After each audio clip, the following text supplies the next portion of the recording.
করছি না, কিন্তু আপনার নবীকে যদি কেউ গালি দেয় আপনার অনুভূতিতে কলিজায় রক্তে আগুন লাগা উচিত। যদি না লাগে তাহলে আপনি যত বড়ই নিজেকে মুসলমান বলে দাবি করেন, আসলে আপনি মুসলমান নন। একটা হলো নেফাক বিল ইতিকাদ, আর একটা হলো নেফাক বিল আমাল। আমলের দ্বারা মানুষ যেরকম মুনাফিক হয়, বিশ্বাস ইতিকাদের দ্বারা মানুষ ওইরকম মুনাফিক হয়ে যায়। বন্ধুরা আমার, রাগ করবেন না তো? রাগ করবেন না তো? একটা কথা বলি, আমার দেশের দুইজন মহান নেতা, একজন হলেন মরহুম শেখ মুজিবুর রহমান, আল্লাহ তাআলা তাকে বেহেশত দান করুন। আমার দেশের একজন নেতা জিয়াউর রহমান, মুক্তিযোদ্ধা, আল্লাহ তাআলা তাকে বেহেশত দান করুন। কেউ ভালোবাসে শেখ মুজিবুর রহমানকে, আল্লাহ বেহেশত দান করুন তাকে। কেউ ভালোবাসে জিয়াউর রহমানকে, আল্লাহ বেহেশত দান করুন তাকে। বন্ধুরা আমার, আমি যদি শেখ মুজিবুর রহমান, আমার বাংলাদেশের মহান স্থপতি, আমার বাংলাদেশের মহান স্থপতি, আমার জাতির এই শ্রেষ্ঠ সন্তানকে আমি যদি আকারে ইঙ্গিতে কোনোভাবে খোঁচা দিয়ে হেয় করে কথা বলি, তার আদর্শ যারা লালন করেন ওই বন্ধুদের কাছে আরাম লাগবে না কষ্ট লাগবে? তারা ব্যথা পাবেন না আনন্দিত হবেন? তাদের রক্তের ভিতরে আগুন জ্বলবে না রক্ত ঠান্ডা থাকবে? জিয়াউর রহমান, আল্লাহ তাকে বেহেশত দান করুন, যিনি একজন মুক্তিযোদ্ধা, সম্মুখ সমরে যিনি লড়াই করেছিলেন। জিয়াউর রহমানকে যদি আমি আকারে ইঙ্গিতে একটা গালি দেই অথবা ইঙ্গিত দিয়ে কোনো খোঁচা দেই, যেটা তার দলের লোকেরা বুঝতে পেরেছে ও জিয়াউর রহমানের খোঁচাটা দিয়েছেন আপনি, তাহলে তাদের কলিজায় আঘাত লাগবে, মনে কষ্ট লাগবে, ব্যথা লাগবে, তারা স্থির থাকতে পারবেন না। এবার আমি মরহুম শেখ মুজিবুর রহমান, আল্লাহ বেহেশত নসিব করুন, মরহুম জিয়াউর রহমান, আল্লাহ বেহেশত নসিব করুন, দুই আদর্শের লোকদেরকে, ভাইদেরকে বলি, এই দুইজন রহমানের গোলাম, দুইজনই তো রহমানের গোলাম নাকি? এই দুইজন রহমানের গোলামকে কিয়ামতের ময়দানে শাফাআত, সুপারিশ করে আল্লাহর বেহেশতে নেবেন কে? কে নেবেন? উল্টো ওয়াজ করলে হবে কেমনে? মুহাম্মাদুর রাসূলুল্লাহ, মুহাম্মাদুর রাসূলুল্লাহ। যদি কারো ক্ষমতা থাকে, কারো যদি বুকের পাটায় জোর থাকে, সাহস থাকে, একটা মায়ের সন্তান এখানে দাঁড়িয়ে বলো আমার নেতার জন্য আল্লাহ নবীর কোনো শাফাত দরকার নাই। কোন মায়ের সন্তান থাকলে দাঁড়িয়ে প্রতিবাদ করো। তাহলে আমার প্রশ্ন হলো, আল্লাহ তাআলা দুইজন নেতাকে সম্মান দেখ, মর্যাদা দেখ, আল্লাহ তাআলা তাদেরকে বেহেশত দান করুন।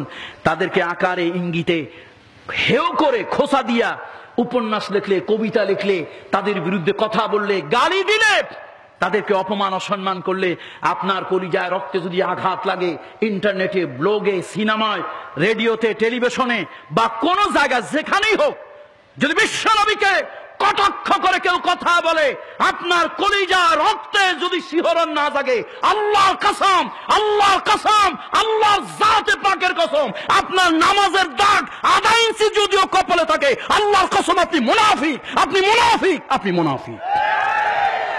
তার কারণ হলো দল যার যার, নবী আমার সবার। দল যার যার, নবী আমার। সুতরাং বন্ধুরা আমার, আমরা সে নবীর পক্ষে কথা বলি, আল্লাহ রসুলের পক্ষে কথা বলি। যখন প্রয়োজন হয় সকল ভয়, ভীতি, বাধা উপেক্ষা করে কথা বলি। যেমনটি ইবনে কাসিরে এসেছে, ফেরাউনের কন্যা গিয়ে জিজ্ঞেস করলো, এই দারোগার স্ত্রী, তুমি যে ঈমান আনছো এতদিন বলো নাই কেন? দারোগার স্ত্রী কয়, এতদিন বলার প্রয়োজন হয় নাই তাই বলি নাই, এখন প্রয়োজন হয়েছে তাই বলেছি।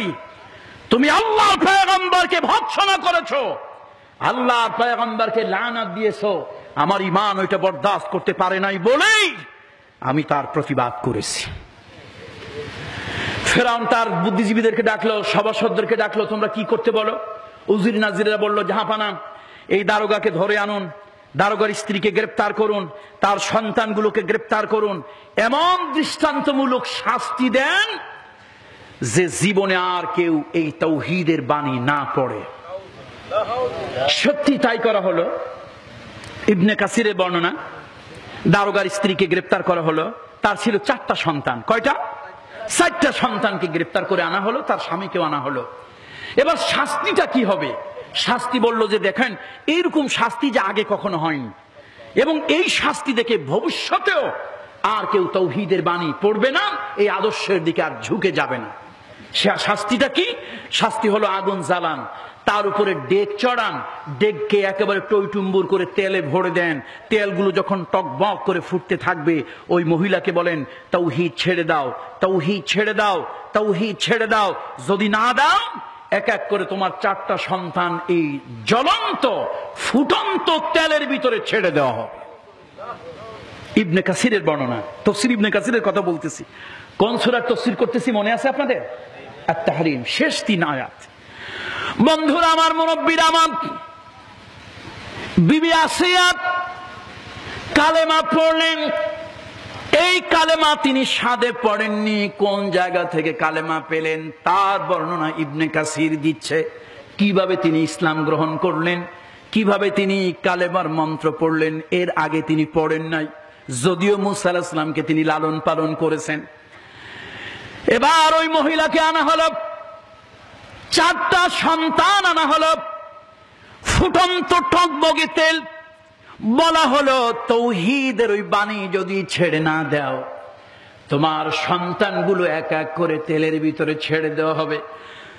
দুনিয়ার যত কঠিন হৃদয়ের মা হোক না কেন, দুনিয়ার কঠিন হৃদয়ের যত মা হোক না কেন, নিজের চোখের সামনে নিজের সন্তানের মৃত্যু কখনো দেখতে পারে না। আহারে মা, প্রথম সন্তানটা ছেড়ে দেওয়া হলো, দ্বিতীয় সন্তানটা ছেড়ে দেওয়া হলো, তৃতীয় সন্তানটা ছেড়ে দেওয়া হলো। তাফসীরের ভিতরে এসেছে 4র্থ সন্তানটা যখন মায়ের থেকে নিয়ে যাওয়া হলো, এই দুনিয়ায় 4টা মাসুম বাচ্চা কথা বলেছে। এ ব্যাপারে আরো লম্বা সূরা, একদিনের তাফসীরে আসলে তাফসীর করা যায় না। মুফরাদ নামক একটা কিতাব আছে, ইমাম বুখারী রাহমাতুল্লাহ আলাইহি লেখা, আল আদাবুল মুফরাদ। এই কিতাবের ভিতরে আপনারা খুঁজে নিয়েন, পৃথিবীতে 4টা শিশু বাচ্চা, দুধের বাচ্চা 4 বার কথা বলেছে। বন্ধুরা আমার, মায়ের কোল থেকে দুধের বাচ্চাটাকে এবার ছিনিয়ে নেওয়া হলো। যেই বাচ্চাটা এখন পর্যন্ত ঠিক মতো কথা বলতে শেখে নাই, ওই বাচ্চাটা যখন কেড়ে নেওয়া হলো, মা আহ বলে চিৎকার দিয়ে মূর্ছা চলে গেলেন, বেহুশ হয়ে পড়লেন। সন্তানটাকে উত্তপ্ত গরম তেলের ডেকের ভিতরে ছেড়ে দেওয়া হলো, মা বেহুশ হয়ে গেলেন। হঠাৎ একটা আওয়াজ হলো, ওই আওয়াজে মায়ের হুঁশ ফিরে উঠল। মা লক্ষ্য করে দেখেন, ওই গরম উত্তপ্ত তেলের ডেগের ভিতর থেকে আওয়াজ এসে গেল, মা গো, ও মা, ভয় পেও না, মা ভয় পেও না, দুশ্চিন্তা করিও না, এইটা গরম তেলের ডেগ নয়, এইটা আল্লাহর জান্নাতুল ফেরদাউসের টুকরা। মা গো, আমার আগে আমার যে 3টা ভাই এই গরম তেলের ডেগের ভিতরে তাওহীদের কারণে, রিসালাতের স্বীকৃতির কারণে এই গরম তেলের ডেগের ভিতরে ছেড়ে দেওয়া হয়েছে। তারা সবুজ পাখির আকার ধারণ করে আল্লাহর জান্নাতের ভিতরে ঘুরে বেড়াচ্ছে। ও মা, তুমি ভয় পেও না, শহীদি মউতে কোনো যন্ত্রণা নাই। ওল্লায় কাটলে, পিঁপড়ায় কাটলে, বল্লায় হুল ফুটালে যতটুকু যন্ত্রণা হয়, শহীদি মউতের যন্ত্রণা এর থেকে বেশি নয়। মা গো, তুমি ভয় পেও না। ও মা, তুমি আল্লাহ কি রব বলেছ, তার উপরে তুমি ইস্তেকামত থাকো, ধৈর্য ধারণ করে যদি তুমি থাকো, আল্লাহ রহমতের ফেরেশতারা তোমাকে স্বাগত জানিয়ে জান্নাতে নিয়ে যাবে। ও মা, আমি লক্ষ্য করে দেখতেছি আল্লাহর ফেরেশতারা তোমাকে ইস্তেকবাল করার জন্য আসতেছে। সন্তানটা তেলের ডেগের ভিতরে মিশে গেল, মহিলার মুখের ভিতরে হাসি। ফেরাউনের লোকজন বলল, 4টা খাম গাড়ো, খুঁটি গাড়ো, 4 হাত পাও মহিলার বাঁধো, অত্যাচার নির্যাতন করো, কোনো কাজ হলো না। এবার একজন বুদ্ধি দিল, বিষাক্ত সাপ দিয়ে মহিলার শরীরে কামড়াও। বিষাক্ত সাপ দিয়ে কামড়ানো হলো। সাপের বিষের যন্ত্রণায় মহিলার গায়ের রক্তগুলো নীল বর্ণ হয়ে গেল, জমাট বাঁধা হয়ে গেল। এবার মহিলার শরীর থেকে গোশতগুলো, চামড়াগুলো ছোটানো হচ্ছিল। এত কষ্টের ভিতরে হঠাৎ মহিলার মুখের ভিতরে একটা আনন্দের হাসি, তৃপ্তির হাসি, শান্তির হাসি, স্বস্তির হাসি। এই হাসি দেখে হাজার হাজার জনতা অবাক হয়ে গেল। হাজার হাজার জনতা অবাক হয়ে গেল, বিস্মিত হয়ে গেল, থ হয়ে গেল। মহিলাকে ডেকে বলছে, মহিলা, এত কষ্টের ভিতরে দুনিয়ার কোনো মানুষ হাসে না। ও মহিলা, এত কষ্টের ভিতরে তুমি হাসো, কারণটা কি? মহিলা বলছে, শোনো, আমি আমার নাকির ভিতরে আল্লাহর জান্নাতের ঘেরান পাচ্ছি। আমার নাকির ভিতরে আল্লাহর জান্নাতের ঘেরান পাচ্ছি। আমার কাছে মনে হচ্ছে আমি শহীদ হয়ে যাব, শাহাদাতের মরণ আমার নসিব হবে। ফেরেশতারা আমাকে সুস্বাগত জানানোর জন্য, ফেরেশতারা আমাকে সুসম্ভাষণ জানানোর জন্য আমার কাছে ফুলের মালা, ফুলের তোড়া নিয়ে আসছে। আমি অল্পক্ষণের ভিতরে দুনিয়া ছেড়ে চলে যাব। তোমাদেরকে এ কথাটা আমি জানানোর জন্য হাসতেছি। আমি আল্লাহর জান্নাতে যাচ্ছি। এই বলে মহিলা পড়লেন, লা ইলাহা ইল্লাল্লাহ মুসা কালিমুল্লাহ। এই বলে মহিলা দুনিয়া থেকে বিদায় হয়ে গেল। তাফসীরে ইবনে কাসিরের ভিতরে এসেছে, হাজার হাজার জনতা এই দৃশ্যটা মাঠের ভিতরে দেখতেছিল। বিবি আসিয়া লোকজনকে জিজ্ঞেস করলো। আগের থেকেই তিনি খুব বুদ্ধিমতী এবং অত্যন্ত বড় হৃদয়ের মানুষ ছিল। কখনো কাউকে ব্যথা দিতেন না, কষ্ট দিতেন না। তাফসীরে এসেছে, যেমনটি আমার মা খাদিজা ইসলাম গ্রহণ করার আগে মা খাদিজার চরিত্র ছিল পবিত্র। জীবনে কোনোদিন তার চরিত্রে এতটুকু কলঙ্ক পড়ে নাই। সুবহানাল্লাহ। ইসলাম গ্রহণ করার আগে, বন্ধুরা আমার, মুরব্বীরা আমার, বিবি আসিয়া খুব বুদ্ধিমতী ছিলেন। হৃদয়টা অনেক বড় ছিল। কোনোদিন কাউকে ব্যথা দিতেন না, আঘাত দিতেন না, কষ্ট দিতেন না। তিনি জিজ্ঞেস করলেন, এত হাজার হাজার মানুষ কি দেখতেছে? বলল, রানীমা, ওগো আমাদের সম্রাজ্ঞী মা, শোনেন, একজন মহিলাকে শাস্তি দেওয়া হচ্ছে, তাকে কষ্ট দেওয়া হচ্ছে, তার জীবন হনন করা হচ্ছে। আসিয়া চিন্তা করলেন, আমি যেহেতু সম্রাটের স্ত্রী, জনগণের ভিতরে গিয়া যদি দেখি, রাজা বাদশাহ রাগ হয়ে যেতে পারে। বাদশার স্ত্রী জনগণের কাতারে গিয়ে দেখতে পারেন না। এই জন্য তাফসীরে এসেছে, তিনি বিল্ডিং এর একটা ছিদ্র দিয়া ফুটা দিয়া এই দৃশ্যটা তিনি দেখতেছিলেন। ওই মহিলা যখন পড়লো তাওহীদের বাণী পড়লো, বিবি আসিয়া আর দেরি করলেন না। তিনি বললেন, এটা তো আমার সন্তানের নাম, আমার কলিজার টুকরা, নয়নের পুতুলি, আমার হৃদয়ের মণি মুসা। যদি আমি তারে গর্ভে ধারণ করি নাই, আমি তার পালক মা, গর্ভে ধারিনি, মায়ের থেকেও আমি তার বড়। আমার সন্তান আল্লাহর পয়গম্বর।